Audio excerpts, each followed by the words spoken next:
What's good, y'all? Welcome back to AstralSleep, the sleep podcast. I'm actually very happy to be back. I know I had a bit of a hiatus for the past, I believe, month or so, but I am back.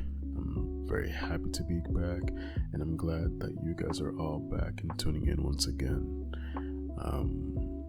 There's a lot I can go into, but I think life just had a bit of a priority change, making sure I was setting the right foundations for a number of things, and then everything just kind of pointed towards, back to the sleep podcast, and I'm looking forward to, what's in store. Alright, well, I have a wonderful story for you guys. I hope you guys enjoy it. This is a creepypasta. Now, to be very honest with you, this story does not feel like it's meant to scare you. Does not feel like something that's supposed to invoke fear or terror. So I'm actually going to categorize this as more of a positive story. Yeah, more of a positive story. The title of the story is How I Became a God by BrittonRT. The story is actually found on the No Sleep page of Reddit, where I find a lot of amazing stories, so I'll be definitely making like a stockpile to read from there.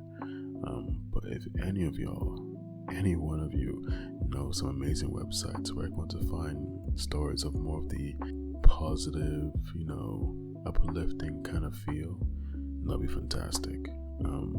I struggle to find stories that are like monologues with a lot of description, and those are the ones I enjoy the most. I truly do enjoy those the most, but I will be more open to dialogue as well, and we'll see how it goes together. Alright, well, without further ado, let's get into it.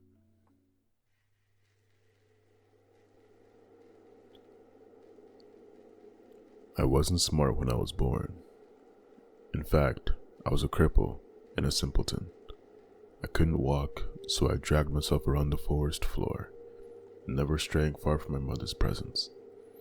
I felt at the time she never cared for much of my siblings and I, mostly letting us fend for ourselves, but I realize now she kept a careful eye on us. She was cold, distant, and dumb like me, but she knew how to watch for large animals and other potential threats as my brothers, sisters, and I slowly figured out how to feed ourselves. It seems cruel in retrospect. Many of my siblings died young. Life was hard crawling in the dirt of the forest floor, treating anything remotely edible as a banquet to be cherished.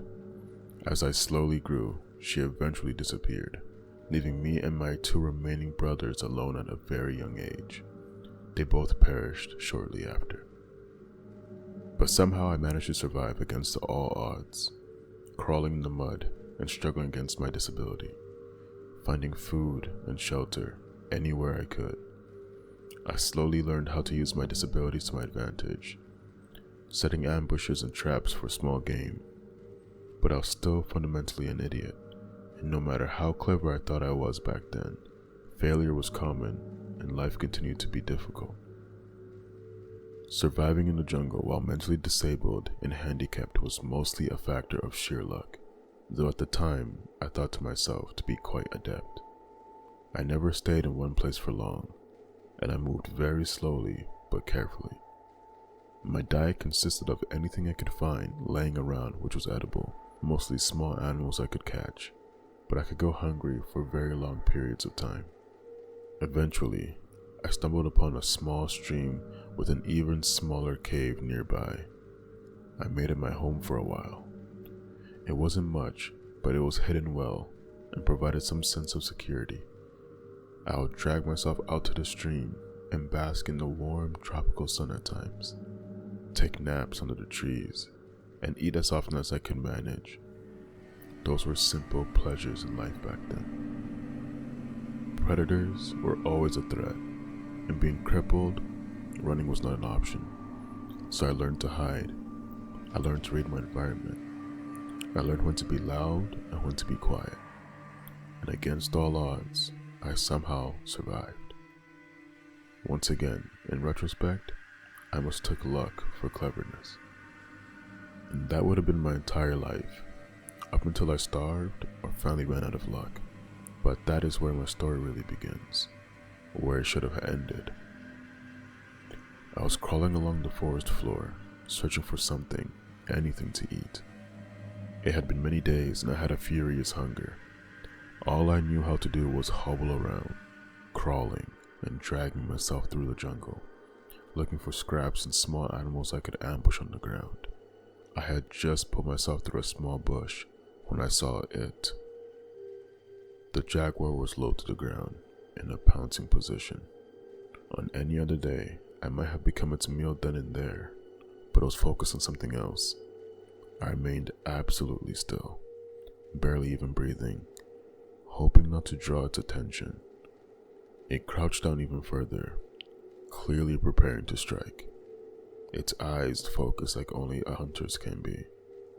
I dared a quick glance at its target, and what I saw was the most unusual bird, giant and dangerous in its own right, bright and colorful, and nearly the size of the jaguar itself. It was a rainbow of feathers and a crown of plumage on its head. Of course, at the time, I didn't realize how unusual that creature was. All I knew was that this jaguar was going to try and take down the giant avian at any moment. And it did. Tried to, at least. The bird took flight the moment the jaguar leapt, and it soared into the canopy, with the cat pursuing. I remained still for some time to see if it would return, but eventually eased out into the small clearing. There wasn't much of an interest, so I wiggled up to the small hill where the bird had been resting on, only to find, when I reached the top, that in fact it was a giant bird's nest, and to my delight, resting inside were 3 very large eggs of unusual color. Of course, I ate them all, right then and there, and then dragged myself back to my usual resting spot. Sleeping with a full belly was always its own reward. But that was when things started to change. Over the next few days, I started to notice things I hadn't been aware of before. Small things at first.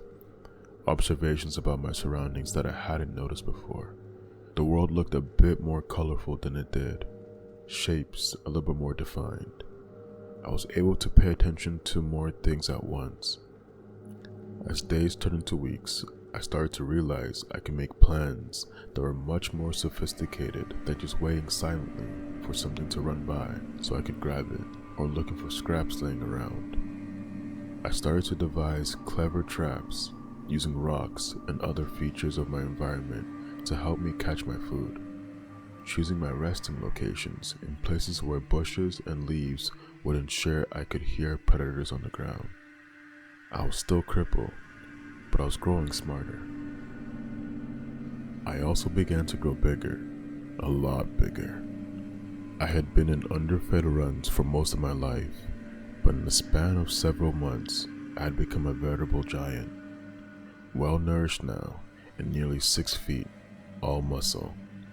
I still had to crawl around, but I could do it with a speed and vigor I had never known. I felt optimistic and elated, yet I had no idea what was still to come. As months turned to years, I was able to walk for the first time in my life. Few predators could stand before me now. As I stood nearly 12 feet tall, I tightened up the forest with a strength to match. I strode carelessly through the trees, eating what I wished, when I wished, where I wished. I built my first house out of stone and fallen trees. I was the king of the jungle. And I climbed my first tree. I will never forget it. Hundreds of feet up in the forest canopy, I finally reached the sunlight atop the tallest tree I could find and looked upon my domain. Endless green as far as the eye could see in every direction. A playground which once threatened to consume me, but which was now mine to explore freely. And so I did. I began to travel more. I discovered rivers, waterfalls, groves, huge cave systems, and giant sinkholes and lakes. and so many new types of plants and animals I had never seen. Frogs and birds, cats and spiders, animals which ate other plants, and plants which ate animals. Over time, I took a special love of watching the tree monkeys, as they were the only other animal which seemed to express an intelligence like my own. Which was why when I found a small one which had been injured, I carefully collected it and took it with me. I nursed it back to health, fed it, and earned its trust. It became my little companion. There were no names back then, but none were needed. For the first time in my life, I felt genuine love for one specific creature, my first friend. I had to take great care, as my growing never seemed to cease. By my memory and estimates, I may have been nearly 30 feet tall by then, and this little monkey was barely a fly by comparison. But the joy he brought me as we traveled together, as he gathered tiny fruits for me, and as he slept peacefully next to me, made me realize just how lonely I'd been all those decades, wandering the forest all by myself. Always just watching, but never feeling like more than an observer anymore. When he finally died peacefully of old age, I was of course heartbroken. I knew it was coming. I had seen how he slowly weakened and deteriorated. While I seemed to defy the years and continue to grow, time shifted the world around me. Landscapes slowly changed. Rivers altered. Animals came and went. After he died, I retreated back to the more observational phase of my life again, mostly wandering the forest and indulging in the sights and sounds around me. I don't know how long I spent like that before they found me. Other monkeys, but these were ones even more like me. They were extremely clever. They made noises at each other in rapid and consistent manners. They used tools like me, maybe even more clever than the ones I had devised. And of course, they were terrified of me. I was a giant, towering over them, looming nearly as tall as the trees. I mostly left them alone, but would sometimes go and watch over them. They built strange houses out of sticks and leaves, not too dissimilar to the one I had built out of rocks before I no longer had the need for such a thing. They even appeared to be able to wield fire, and it lit up the night in ways that I had only seen from the thunders of an angry sky. As time went on, more and more of them would come and visit me, and I slowly gained their trust, even if their caution and fear never fully passed. I learned over time what their noises meant, and after some effort on my part, we were able to communicate quite well. They would often come to me and ask questions about the area, good hunting grounds, water sources, places to make a new village. After all, I had been almost everywhere. One day, some of them started leaving strange carvings in stone around where I slept.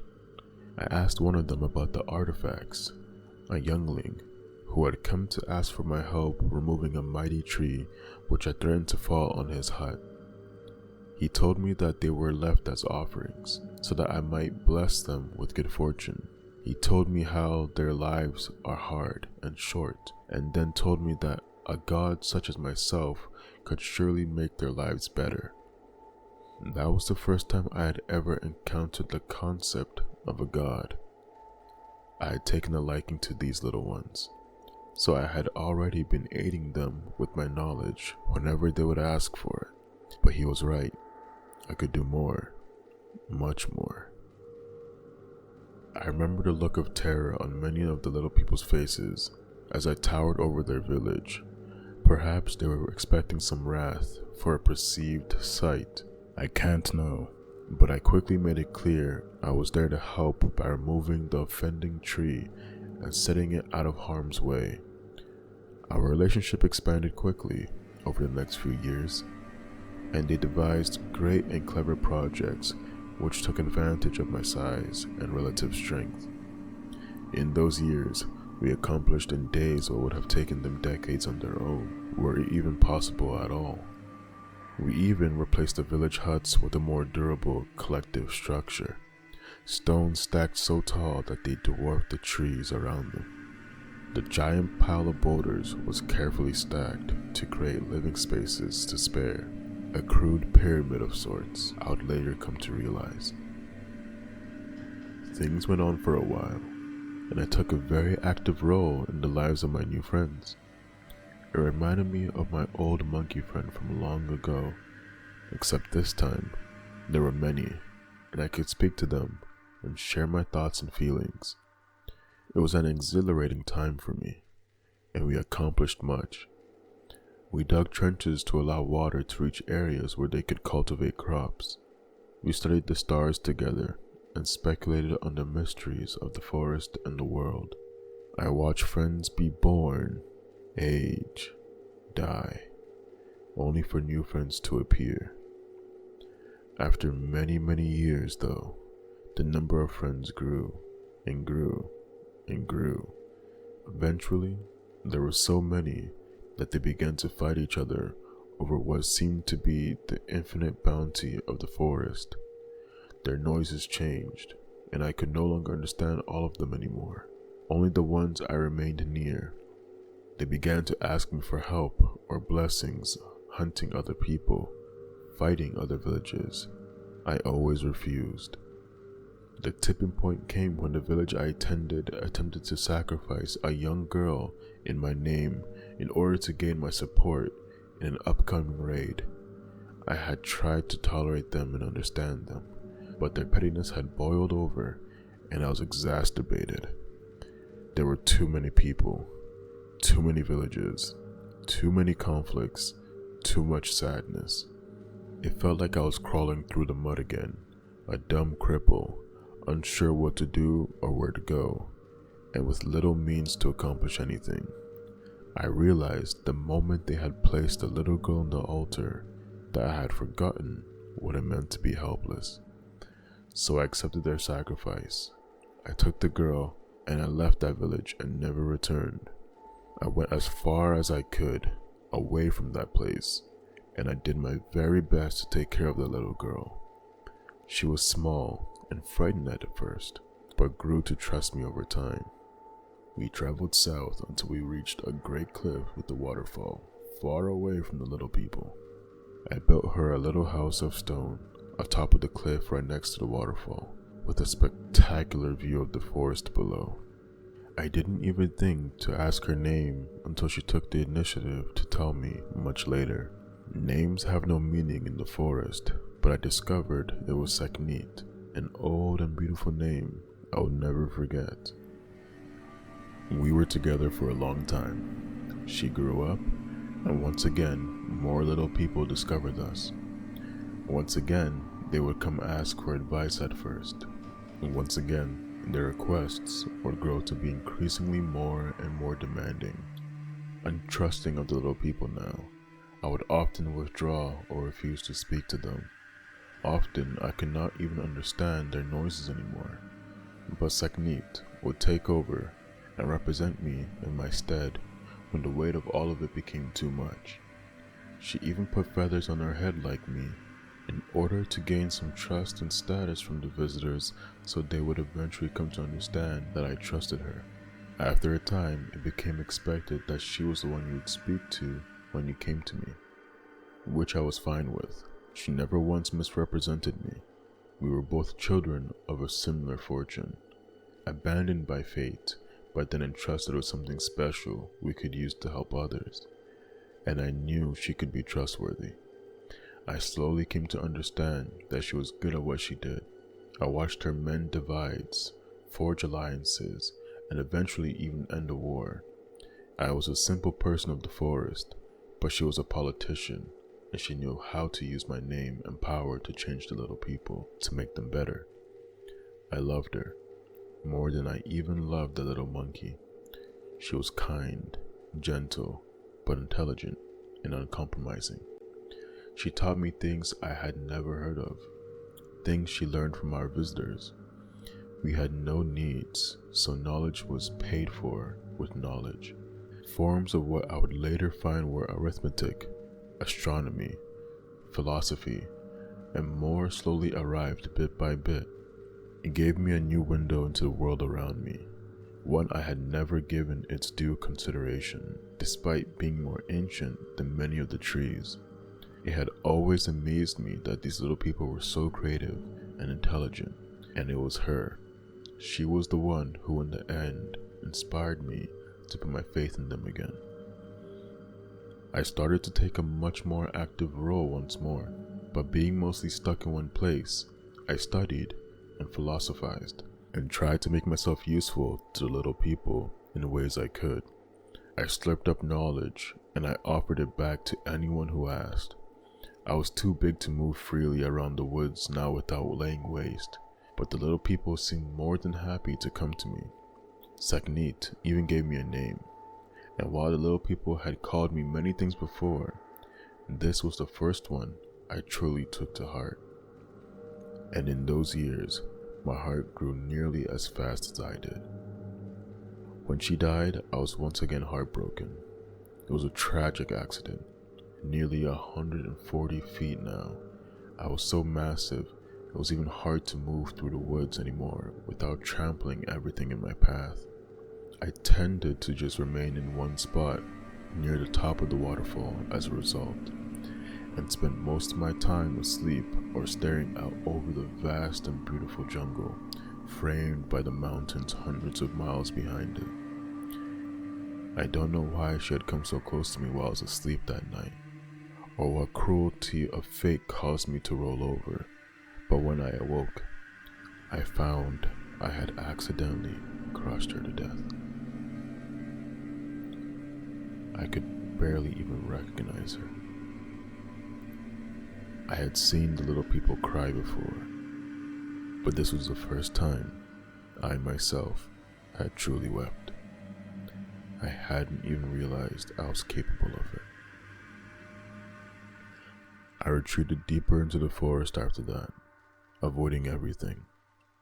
Everyone was so small, and I was so dangerously large. I just wanted to hide in a cave somewhere and never come out. But even finding such a large cavern now would seem nearly impossible.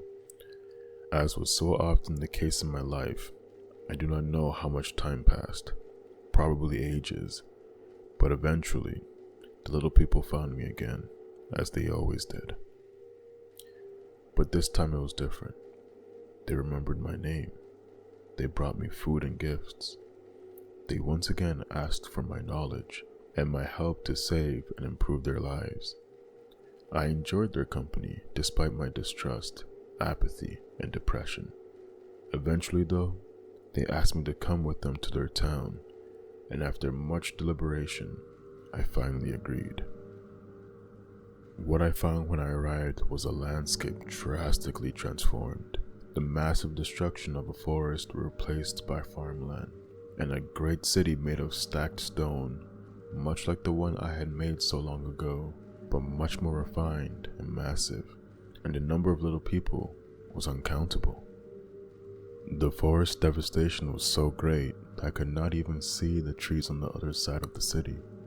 I just stood there, towering over everything, and I felt horror ripple through me, from my head to my toes. I felt as though this was somehow all my fault.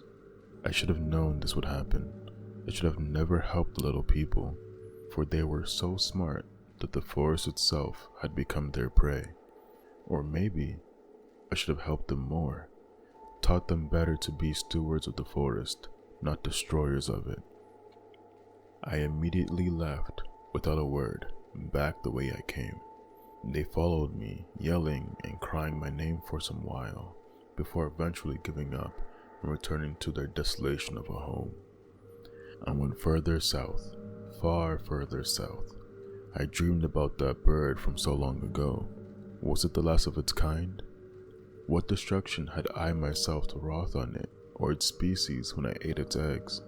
I wasn't intelligent enough to have such thoughts back then when I did it, but now it was always there in the back of my mind. How easy it truly is to destroy something beautiful out of sheer ignorance. I finally found a new cave, my cave, large enough for me to fit in snugly, and I went to sleep. As always, I do not know for how long, Ages most likely, and once again, I was awoken by the little people. They hadn't changed much by my perception, but their noises were new. It took some time for me to understand them again, but once I did, they told me of how things were. An empire, they said, greater than any before, and cities of stone which fed and housed vast numbers of little people. I could only barely imagine how so many of them could survive on the fruits of the forest, but they told me they no longer needed the forest. They claimed to have tamed the wilds. I remember at one point asking one of their supposed wise men what had happened to the old little people who I had once seen doing the same thing. He told me their cities had been abandoned long ago, and they retreated back into the forest. This gave me hope, and I believed that in time they would return to the forest. I did not tell him my thoughts though, I simply sent him away. More and more of them flooded to me, and before I knew it, they were erecting monuments all around my cave, destroying trees and slaying animals in the process. I tried to chase them off, but they would always return eventually. I fled them in a fit of anger one night. After years of fitful and interrupted slumber, I went further south. Eventually I found another home, one of many in my travels, but it was suitable, deep, dark, and hidden in the bowels of a sinkhole. Nobody but I could go down this deep into the earth, so here I would finally be safe to rest. No more little people, no more sadness. But this time it was a different kind of noise.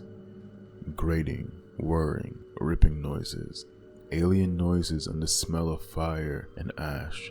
I don't know how long had passed, but when I woke, deep in my hidden chamber, I knew something had changed. These were not noises of the forest, or even noises of little people. I had to investigate. When I peeked from my cave, I stood up and looked over the trees to see smoke filling the air, and huge swaths of forest completely burned to the ground.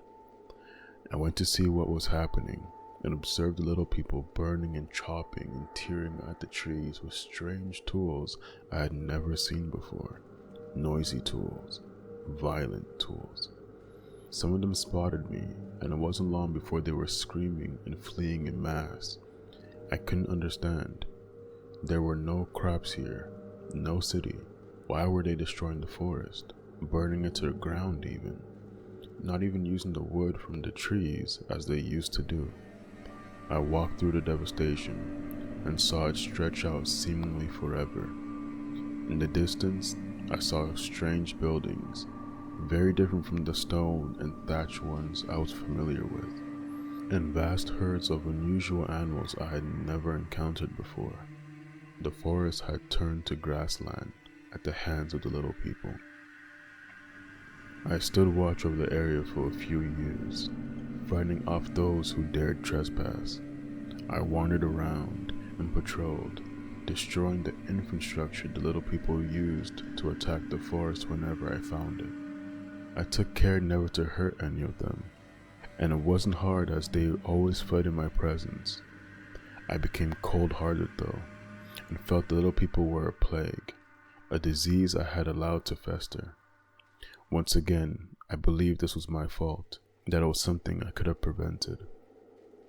Time continued to pass, many suns, many seasons, many years. I remember one day I saw a strange bird flying overhead. I know now it was an aeroplane, but at the time, it reminded me of the bird from when I was just a young cripple. Giant and majestic, beautiful bird. I tried to follow it, but it was far too fast, and I watched it disappear over the mountains.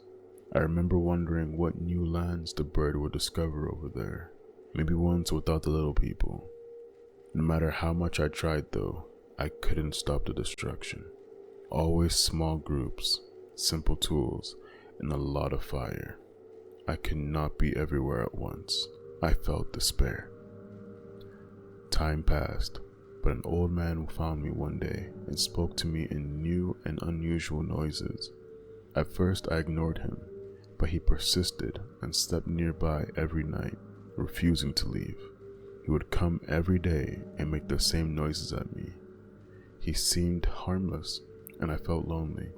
So on a whim, I decided to let him stay for a while, so that he might teach me the new noises. We were eventually able to speak more clearly. He gave me his name, Fabio, and he was also born in the forest. He told me many strange, wonderful, and terrible things. He told me how the land was now used for raising cattle. He told me how the silver bird was in fact a machine created by the little people. He told me what he knew about science, about history, about society. That there were entire nations of little people all over the world.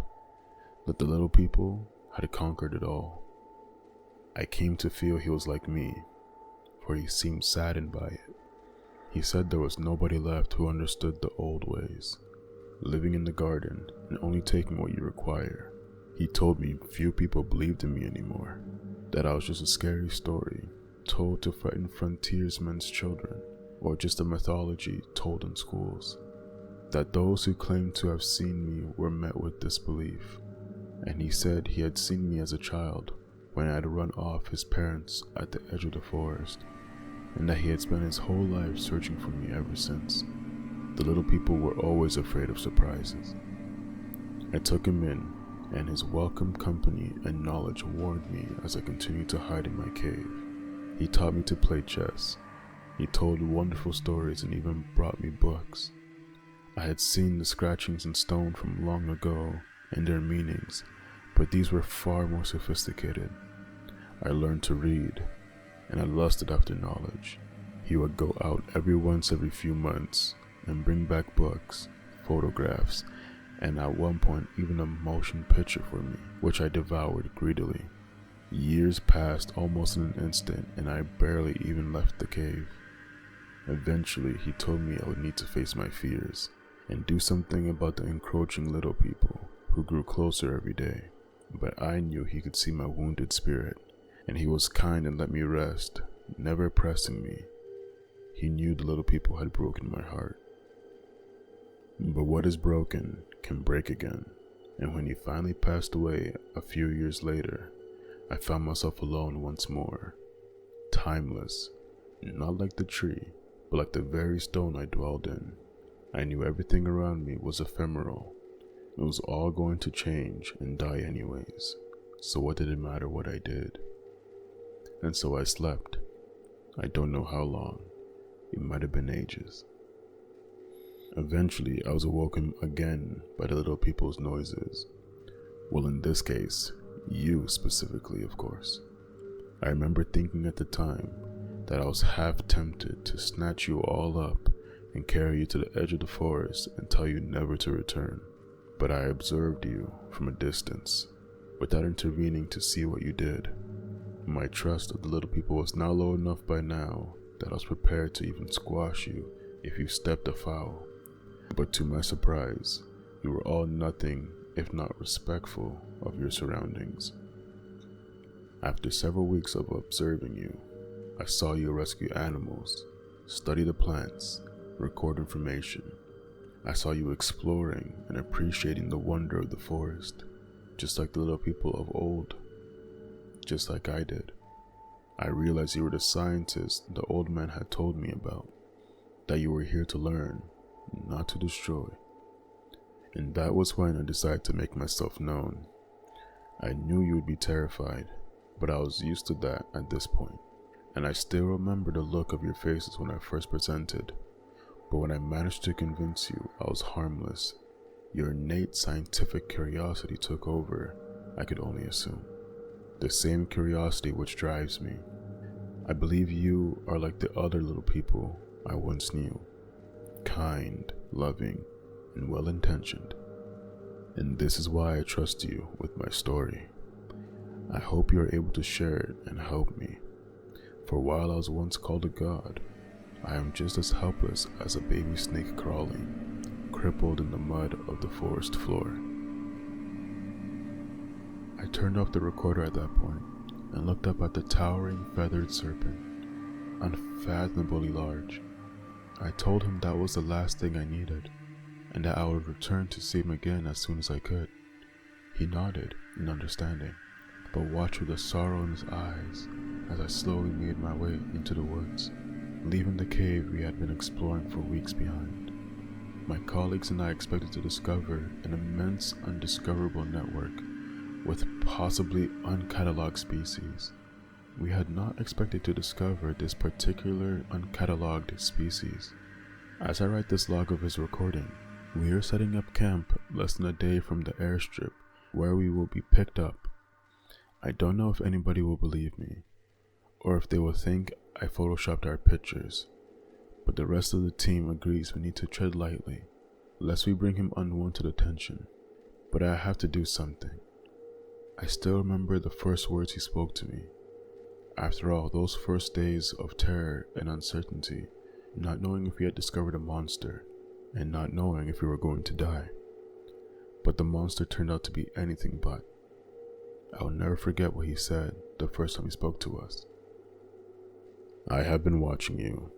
Do not fear. I have been here a long time. The world is changing, and I am crawling in the mud again. I was once a little forest snake, but I was given the name Quetzalcoatl long ago by someone I loved very much. Now once again, I am as helpless as a little snake. I need you. Every day my home gets smaller, and the little people grow. Every year I must hide deeper and deeper to avoid their shiny birds and stinging smoke. I may look big to you, but I am just a simple creature crawling in the mud. Please, help me save my home."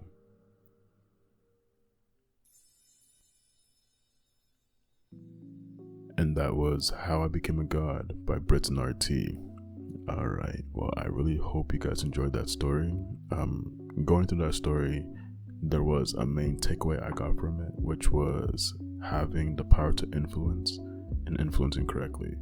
The idea of starting off as something so weak and fragile, and then gaining a higher level of existence, just obtaining an extreme level of supernatural power and influence, and then still having to remember just how small you are in the grand scheme of things, especially in the world of influence. That's something that actually resonates with me. Not in the terms of being a god, no, but more in the fact of I really want to have a strong influence on people. In the grand scheme of things, it's very small, but with the helping hands of people like you, of family and friends, I can reach, anyone, and I can make a stronger influence. And a lot of my goals involve having an influence on others and granting opportunities for others that they wouldn't necessarily have. Alright, once again, I hope you guys enjoyed that. Tune in again next time. And with that being said, I'll let you guys go. Sleep well.